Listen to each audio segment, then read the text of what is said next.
पत्नी का रिश्ता।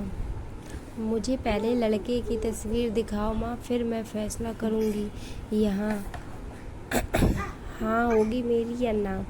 माँ ने रीता की तरफ देखा। अच्छा, हम तुम्हारे लिए क्या कोई अच्छा लड़का नहीं देखेंगे? रीता गुस्से से बोली, माँ बस लड़का देखना है मुझे, उसकी तस्वीर मंगवा लो या लड़के को यहीं बुला लो। माँ ने डांटा, पागल है, शर्म नहीं आती? चल दफ़ा हो जाओ अपने कमरे में। बाबा भी आ गए। क्यों डांट रही हो मेरी बच्ची को? रीता बाबा के पास गई और जाकर कहने लगी, बाबा मुझे लड़का देखना है। बाबा ने मुस्कुराकर कहा, हाँ बेटी, तुम्हारी मर्जी से ही करेंगे शादी। कल मैं उसकी तस्वीर मंगवा लूँगा।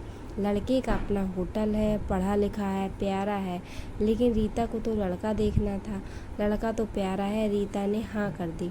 10 दिनों में ही रीता की शादी हो गई। रीता का हमसफ़र सुशील और अरेंज मैरिज थी। न कभी मुलाकात हुई, न कोई बात, कभी एक दूसरे को मिले भी नहीं। ये ऐसा पवित्र रिश्ता होता है, दो अजनबी एक जान हो जाते हैं जो कभी ज़िंदगी में मिले भी ना हों। 2 पल भर में एक दूसरे की जान बन जाते हैं। पहली रात सुशील कमरे में आया, हाथ में आइसक्रीम पकड़ी हुई रीता नज़रें झुकाए बैठी थी। आइसक्रीम तो रीता की फेवरेट थी। सुशील को नमस्ते की। सुशील पास बैठ गया।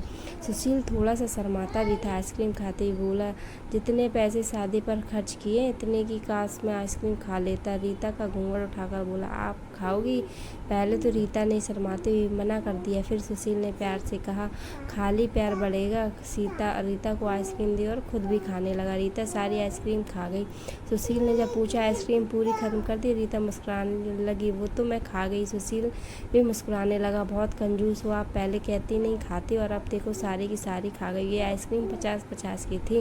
रीता सुशील को पहले ही इरादे इतना तो समझ गई थी कि सुशील दिल का बहुत अच्छा है। रात भर मोहब्बत भरी बातें होती रहीं। जिंदगी अपनी असल मंजिल की तरफ मुड़ गई थी। अचानक वक्त गुजरने लगा। रीता के भाई की शादी थी। रीता 4 महीने की प्रेग्नेंट थी। रीता ने सुशील से कहा, मुझे भाई की शादी में जाना है। सुशील ने रीता के पास बैठकर बोला, रीता डॉक्टर ने आपको लंबी यात्रा करने से मना किया है, इसलिए मैं कोई रिस्क नहीं लेना चाहता। मैं नहीं इजाज़त दे सकता शादी में जाने की। रीता को बहुत गुस्सा आया। सुशील, पागल हो गए हो क्या? मेरे भाई की शादी और आप कह रहे हो कि नहीं जाना? आप मुझे कार में बिठाकर आराम से छोड़कर आ जाएं। बस सुशील ने रीता का हाथ पकड़ा, मोहब्बत से फिर समझाने लगा, रीता क्यों बेकार की जिद करती हो? डॉक्टर ने यात्रा करने से मना किया है तो मैं नहीं जाने दे सकता। तुम लापरवाह हो जाती हो और मैं तुमको किसी के भरोसे नहीं छोड़ सकता। इतना कहकर सुशील कमरे से बाहर चला गया। रीता रोने लगी। रीता ने अपनी माँ को फ़ोन किया, सुशील मना कर रहा है शादी में आने के लिए। माँ ने समझाया, बेटा अगर वो कह रहा है तो मत ही आओ। लेकिन रीता की भाभी और भाई जिद करने लगे, क्यों नहीं आने दे रहा है सुशील हमारी बहन को? वो रात को आए, सुशील भी घर पर था। कहने लगे कि मेहंदी है, 3 दिन की बात है।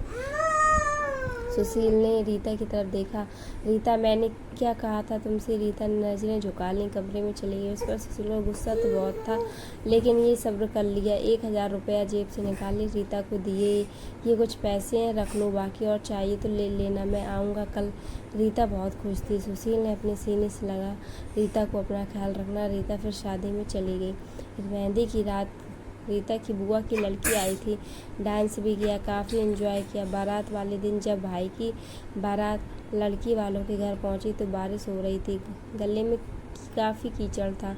रीता का पाँव फिसला, गिर गई। गिरते ही उसके पेट में दर्द होने लगा। रीता ज़ोर ज़ोर से रोने लगी। जल्दी से रीता को अस्पताल ले गए। रीता दर्द से चिल्ला रही थी। सुशील को कॉल किया, रीता के बारे में बताया। सुशील घबरा गया। वो जल्दी से अस्पताल पहुंचा। डॉक्टर रीता को इमरजेंसी वार्ड में ले गए।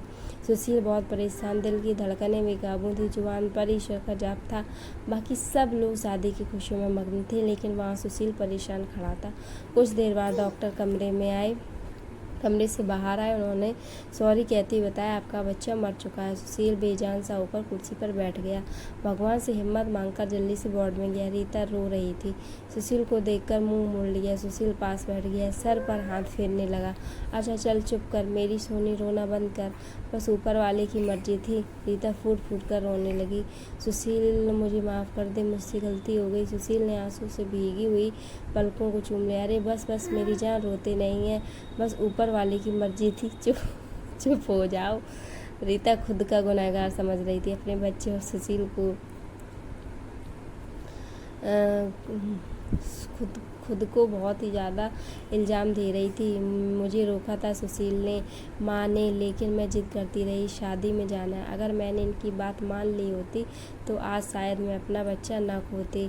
तो आपको ये कैसी स्टोरी कैसी लगी? अगर ऐसी स्टोरी सुनना चाहते हैं तो इस चैनल को सब्सक्राइब करिए, वीडियो को लाइक करिए। धन्यवाद।